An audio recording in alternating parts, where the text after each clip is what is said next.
Jewelry, at all times, could tell more about its owner than any words, as well as emphasize her charisma or even become a tragic prophecy. This is what happened to Queen Nazli Sabri of Egypt.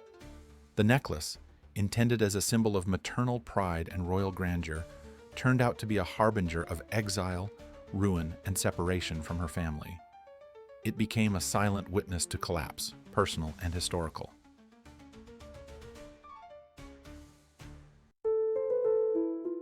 Nazli was born into a respected family. Her father was Minister of Agriculture and Governor of Cairo. She was brought up in the European spirit, with a French education, refined manners, and a broad outlook. However, her first marriage to an aristocrat was short, and the second did not happen at all.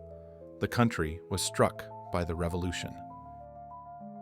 In 1919, at a reception at the Cairo Opera House, Nazli met Sultan Fuad I, who was 25 years older than her. A few months later, they were married. The young queen dreamed of a brilliant life at court, but the reality was far from a fairy tale. Fuad was despotic, cruel, and irascible. He humiliated Nazli, kept her under strict control, often resorting to violence. It was only after the birth of her son Farouk that she was allowed to move to the main palace, but even there, cold and loneliness awaited her. Deprived of love, Nazli sought solace in beauty and luxury. Her wardrobe was replenished with dresses from the best fashion houses and boxes, hundreds of jewelry. Behind the flawless appearance hid deep suffering. Chronicles of those years mention her suicide attempts, but outwardly the queen always remained perfect. In 1936, after the death of King Fuad, their son Farouk and Nazli ascended the throne. A new, more peaceful phase of life began for the Queen Dowager. This was particularly evident in 1939 at the wedding of her favorite daughter, Princess Fawzia, to the Crown Prince of Iran, Mohammad Reza Pahlavi. This event was not only personal, but also historic. The union of the two monarchies was marked by a large-scale and solemn celebration. For this day, Nazli ordered a unique necklace from Cleef Arpels jewelry house, made of platinum with diamonds, with a total mass of 217 carats. Authoritative expert and historian of jewelry art, Vincent Milan, author of the book Cleef Arpels, Treasures and Legends, called this jewel perfect, putting it on a par with the greatest jewelry works of the royal courts. The center of the composition was a 6-carat diamond, and the sunburst design itself reflected the queen's majesty and maternal pride. The necklace became more than just part of the outfit. It became a symbol of love for her daughter, status, and inner strength. Queen Nazli Sabri was the first queen consort in history, being the second wife of Fuad, King of Egypt.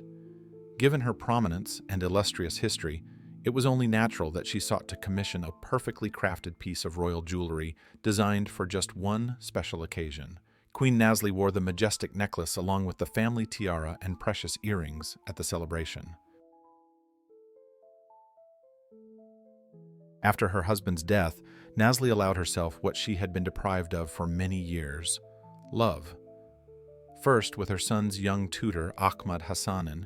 He was much younger, more cunning, and exerted great influence on the Queen Mother.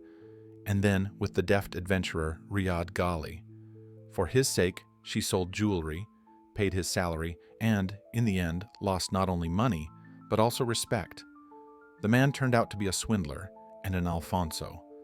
Ghali appropriated not only Nazli's heart, but also that of her daughter Fatia, whom he later married after converting to Islam. Outraged King Farouk was strongly opposed to this wedding, and in response to disobedience, he stripped her mother of her title, fortune, and right of return. Nazli left Egypt and never saw her son again until the day of his funeral 15 years later. Nazli left for the United States, where she spent the rest of her life in poverty.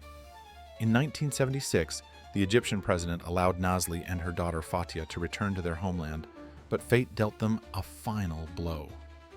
On the day of their departure, Fatia was murdered by her then ex-husband, Riyad Ghali. Without a title, without a fortune, far from her homeland, Nazli died alone. She was forgotten by those who once worshipped her beauty and royalty. And the necklace? That same brilliant piece of jewelry, which was supposed to be a symbol of the dynasty's eternal love and strength, ended up at a Sotheby's auction decades later. In 2015, it was sold for $4.3 million, a sum that could have saved Nazli from poverty and which came too late. The diamond miracle was bought by representatives of the same French brand whose craftsmen created the shining bib necklace. For more than 5 years, the masterpiece has been kept in the Van Cleef Jewelry Heritage Collection.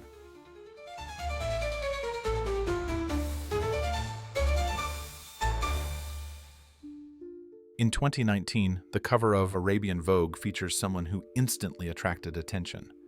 Elegant, with expressive features and dark hair, Amina El-Demirdash is the great-granddaughter of Queen Nazli Sabri, a member of the once ruling Egyptian dynasty. Despite her noble origins, Amina grew up away from palaces and privilege, not feeling part of the monarchy.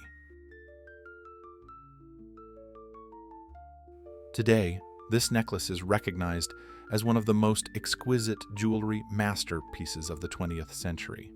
But for its owner, it remains a reminder that neither luxury nor beauty can save her from pain. And even a queen can find herself in exile, with a broken heart and memories that sparkle like diamonds but hurt no less.